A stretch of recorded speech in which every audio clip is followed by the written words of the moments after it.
Hello दोस्तों, welcome to my YouTube channel. Don't forget me and my channel, so please subscribe lovely story with princess of the night. Don't forget to press the bell icon. आज हम बात करने वाले हैं don't save the Duke. उम्मीद है ये नया मानवा आपको अच्छा लगेगा। चलिए स्टार्ट करते हैं। हम देखते हैं ड्यूक के मैंशन को, जो पूरी तरीके से जल रहा होता है। चारों तरफ खून ही खून और लाशें बिछी होती है। तभी हम ड्यूक आता है, खून से पूरा सना हुआ। ड्यूक की तलवार भी उसी की तरह खून से सनी होती है। ड्यूक चलते हुए किसी के पास जा रहा होता है। वो पर्सन ड्यूक को कहता है कि मेरे पास मत आओ राक्षस। तभी ड्यूक घूर के उसकी तरफ देखने लगता है और वो कहता है तुम जैसे किसी को तो मर जाना चाहिए। तुम मरने के लायक हो घटिया बच्चे। ड्यूक चुपचाप वहाँ खड़ा रहता है।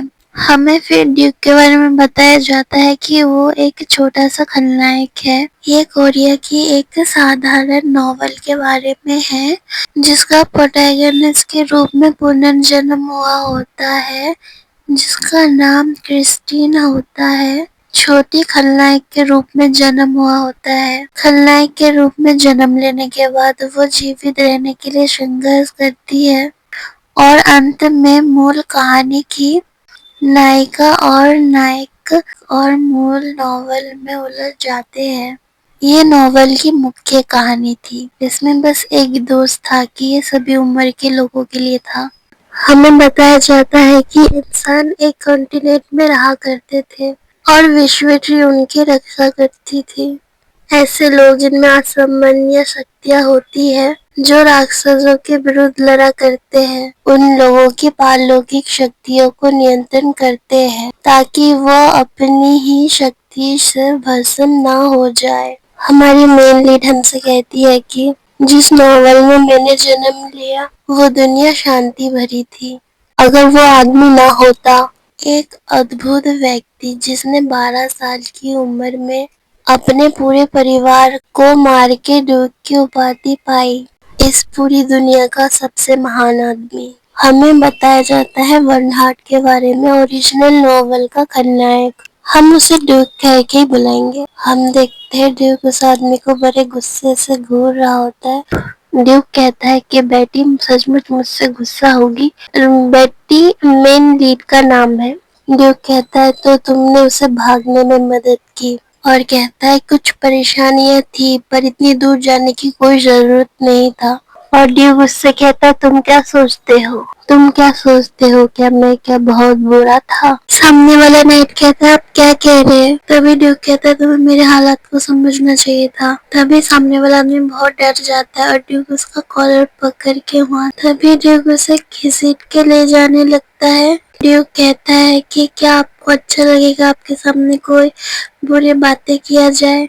वो दूसरे लड़कों को कूल और हैंडसम कहती है, लेकिन वो सिर्फ मुझे ही क्यों नफरत करती है, ड्यूक ये कह रहा होता है। ड्यूक बड़े गुस्से में कहता है कि उसने तुम लोगों की चापलूसी नहीं की, ये कह के कि तुम लोग बहुत अच्छे हो। चलो देखते तुम में क्या अच्छी बात है। सामने वाला आदमी बहुत ही ज्यादा डर जाता है और ड्यूक वहाँ पागलों की तरह हंसने लग जाता है। कहता है कि ऐसा नहीं कि मुझे सब कुछ मजाकिया लगा, माफ करना, अब मैं बिल्कुल पागल लग रहा हूँ। मैं सचमुच तुमसे माफी चाहता हूँ। तभी ड्यूक अपनी तलवार हवा में उठाता है और कहता है कि मैं तुम्हें अभी मार डालूंगा। हम नेक्स्ट सीन में देखते हैं कि ड्यूक के पेंशन को दूर से जहाँ बेटी दूर खड़ी होती है, उसके साथ उसका दोस्त होता है। उसके साथ जो लड़का खड़ा होता है वो कहता है यहाँ से भागने का प्लान काफी बड़ा था। हमने उस आदमी से बचने के लिए विद्रोहियों का भी इस्तेमाल किया। उस आदमी का मतलब वो ड्यूक से ही था। ड्यूक के मेंशन की वहाँ दिखाया जाता है और उसके अंदर से ड्यूक तब भी बाहर आता है। ड्यूक पूरा खून से लथपथ बाहर आता है। लगता है कि इतना कुछ काफी नहीं था, विद्रोह जल्दी खत्म हो सकता है, हमारी उम्मीद से भी जल्दी। तभी वो बेटी का हाथ पकड़ता है और कहता है कि सब ठीक हो जाएगा। हमें बेटी के दोस्त का नाम पता चलता है। उसका नाम यूथ होता है। बेटी मन ही मन सोचती है कम से कम यूथ तो सेफ है। इन सब ने हमेशा मेरी मदद की। तभी बेटी कहती है यूथ हम इस डीमन से बच के जरूर निकल जाएंगे बिना किसी हार के। और यूथ कहता है कि हाँ ये बिल्कुल होगा। तभी यहाँ पे कोई एक लड़की आती है और कहती है मिस बेटी चलो चलते हैं इससे पहले कि हाँ बहुत देर हो जाए। बेटी कहती है नहीं, मैं सोचती हूँ अब भी वापस जाना बेहतर होगा। सामने वाली लेडी कहती है तुम क्या कह रही हो। तभी बेटी कहती है यहाँ तक आने के लिए आपका धन्यवाद। राजकुमारी को भी मेरा धन्यवाद करेगा। तभी वो सामने वाली लेडी कहती है आप क्या सोच रही है, अब वहाँ अकेले जाना चाहती है। ड्यूक के मेंशन में वापस जाना बहुत खतरनाक है। बेटी सोचती है अगर मैं इस तरीके से पकड़ी जाऊंगी तो भी मैं सेफ रहूंगी क्योंकि ड्यूक मुझे मारेंगे नहीं। लेकिन बाकी लोगों का क्या। ये सब इसलिए नहीं कर रही क्योंकि मैं दयालु या धार्मिक हूँ, बल्कि इसका उल्टा। अगर मैं यहाँ अकेली रह भी गई, रात में मैं चैन की नींद कैसे सो पाऊंगी। मैं एक साधारण जीवन जीना चाहती हूँ। जिन जिन ने विद्रोह किया ड्यूक का साथ छोड़ दिया, ड्यूक उन्हें नहीं छोड़ेगा। क्या आप यकीन से कह सकती है कि आप पकड़े नहीं जाएंगे। ड्यूक ने पूरे गांव की सुरक्षा को नष्ट कर दिया है। उस ईवल से बचते हुए 2 बच्चों को साथ लगभग नामुमकिन है। लैला ड्यूक की बेटी के द्वारा भेजी गई मेरी मदद करने के लिए। वह भरोसेमंद है। और ये वाला जो ड्यूक है ये कोई और ड्यूक है। सामने वाली लेडी कहती है कि तुम्हें ये बात पता होना चाहिए कि मैं तुम्हें इस जगह पे नहीं छोड़ने वाली। और कहती है कि मैं तुम्हें गांव ले जाऊंगी और फिर हम अलग हो जाएंगे। ओके। तभी हमें वहाँ किसी का पैर दिखाया जाता है और वो और कोई नहीं ड्यूक होता है। वो कहता है आपको दोबारा देख के अच्छा लगा। और उसके पास उसका बड़ा हथियार भी होता है। ड्यूक कहता है कि इस तरह से जाने के बाद तुम मेरे पास वापस आ गए।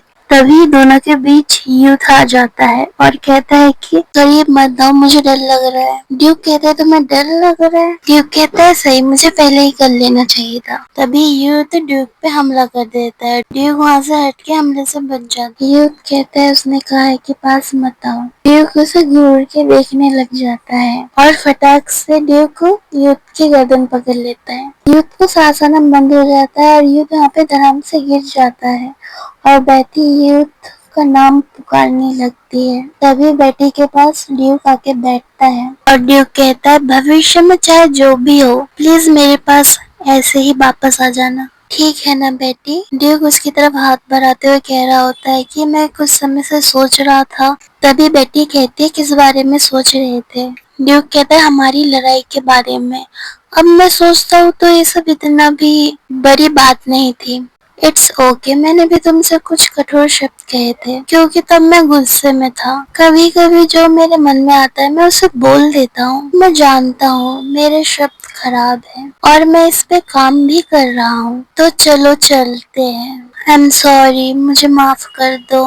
ये सब मेरी गलती थी। बेटी सोचती है कि एक 18 साल का ड्यूक ये नहीं जानता कि माफी कैसे मांगी जाए या अपनी भावनाओं को कैसे दिखाया जाए। उनकी शक्तिशाली क्षमताओं ने उनको 12 साल की उम्र में ड्यूक को उपाधि दिला दी। उसका युवा शरीर इतना नहीं सहन कर पाया। परिणाम स्वरूप उसने एक टर्मिनल निदान दिया गया जिसमें कहा गया कि वो बड़ा होने के बाद आगे नहीं जी सकेगा। उसे एक मार्गदर्शन की जरूरत थी जो उसकी क्षमताओं को संभाल सके। वो गाइड क्रिस्टीन थी। हालांकि क्रिस्टीन ने बाद में ड्यूक को छोड़ दिया।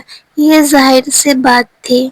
ऐसे पागल खलनायक के साथ कौन रहना चाहेगा। ये अच्छा होता कि क्रिस्टीन उसके साथ एक खुशहाल जीवन बिताती। लेकिन ड्यूक क्रिस्टीन के प्रति आकर्षित हो गया जिसने उसे मेन लीड के कारण छोड़ दिया। क्योंकि क्रिस्टीन चली गई थी इसलिए वो गंभीर रूप से फिर से बीमार पड़ जाता है। अंत तक वो अपनी शक्तियों पे नियंत्रण नहीं कर पाता और उत्पात मचाने लग जाता है जिसके कारण समाप्त मानवता विलुप्त हो जाता है। इसलिए ड्यूक को युवा होने से पहले ही नियंत्रण हो जाना चाहिए।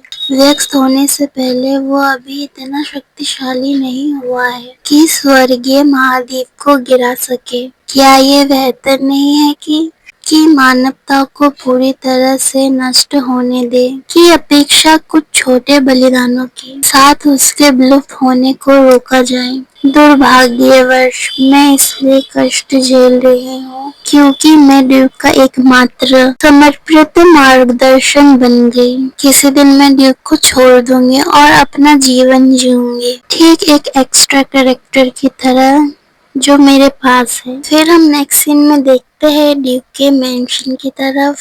हमारी मेन कैरेक्टर बेटी को दिखाया जाता है जो कहती है, हेलो मेरा नाम है बेटी, जो हमारे मांगा की मेन कैरेक्टर है। मैं एक नॉवल में स्थानांतरित कर दी गई हूँ जिसका नाम है बस एक छोटा सा खलनायक। मैं नॉवल के अंदर एक एक्स्ट्रा के रूप में जीवन जी रही हूँ।